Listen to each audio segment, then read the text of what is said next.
Okay, so this is a story from Wired.com. It is about the European ruling that could slow Africa's push for CRISPR crops. So I've come to you before discussing the CRISPR technology, CRISPR-Cas9, and how it's used for gene editing. I'm not sure what plant this is. Perhaps someone can tell me. I think it's a tuber rooted type of plant, and I thought it was a carrot, but I could be wrong. It could be something else. I'm not sure. But anyway, they come down and they say many European scientists, already there's a question there, they've cheered back in January 2018 when it seemed the Court of the European Union would ease its restrictions on gene editing technology in food. So this is GMO editing, GMO food to the max, pretty much. In a 15,000 word opinion, an advisor to the European Court of Justice suggested that gene edited crops should not face the same stiff regulations as genetically modified organisms as long as they don't contain foreign DNA. So, foreign DNA would be DNA that's not plant DNA.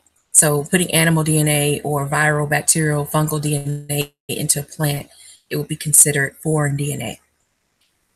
The opinion was thought to be a step forward for European academic scientists who are trying to improve plant growth, resistance, and nutrition in everything from corn to grapes. So they have a link here. I'm just going to leave that open. But today, the full court put that opinion aside. Gene editing should face, excuse me, the same tough rules as GMOs. Experts say the court both in Europe as well as in developing nations in Africa.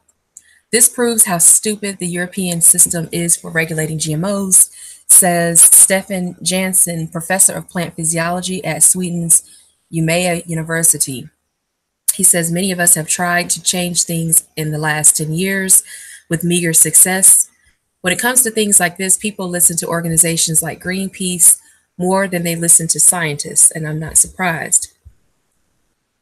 They also say the Luxembourg-based court ruled that crops created using CRISPR and other gene editing techniques are subject to a 2001 rule that imposes big hurdles for GM foods. The law exempts mutagenesis techniques such as irradiation, which changes an organism's DNA but doesn't add anything new.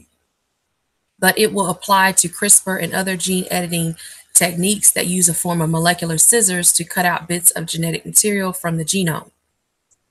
And that's basically what CRISPR does. CRISPR, I'll discuss that in a moment. So they go down more and they talk to some, I believe, African representatives, and they're focusing on Uganda and Kenya here. Okoloku, excuse me if I'm pronouncing that wrong, but they said that African scientists haven't done a good job influencing policymakers in their countries benefits of gene editing as compared to GMOs. Danforth Taylor says the new ruling could stall his cassava gene editing research projects in Uganda and Kenya. The funding bodies that support the work will be asking questions. They want to see delivery to the farmer, says Taylor.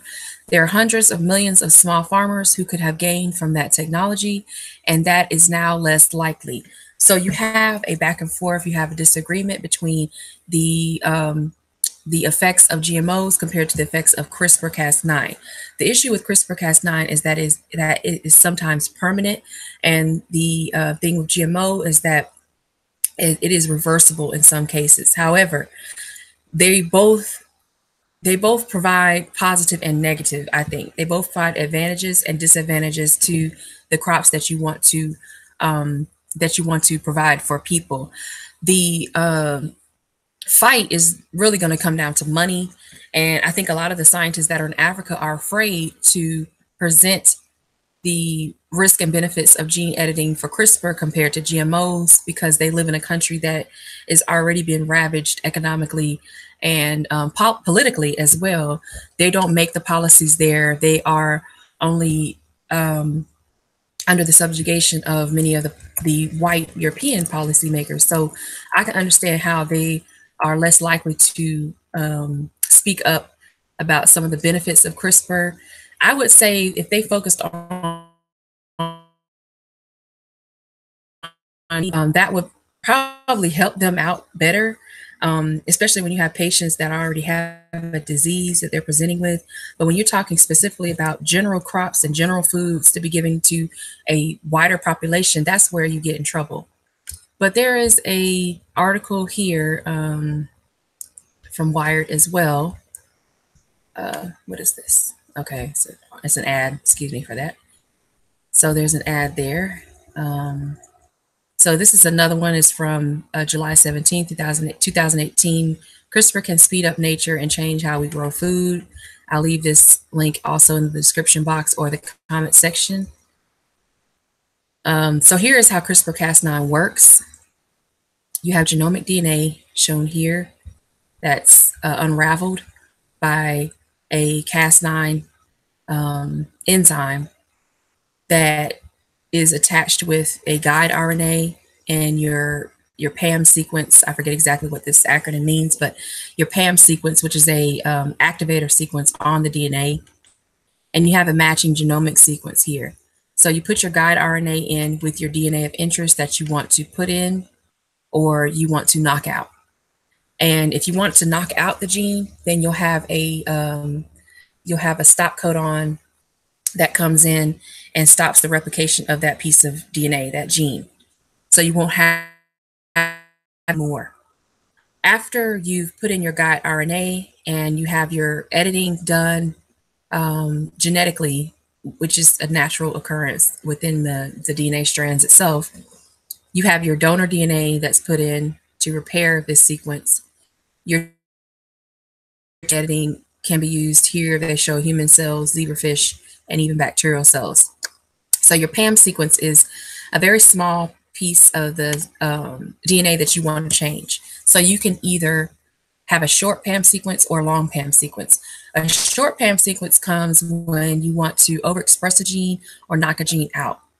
And a long PAM sequence when you want to do both at the same time. So CRISPR allows you to overexpress a gene and knock a gene out at the same time.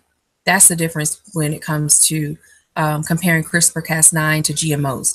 With GMOs, sometimes it's enzyme related. So you're dealing with post-translational modifications or post-transcriptional modifications. And I can go into those later on to help you better understand.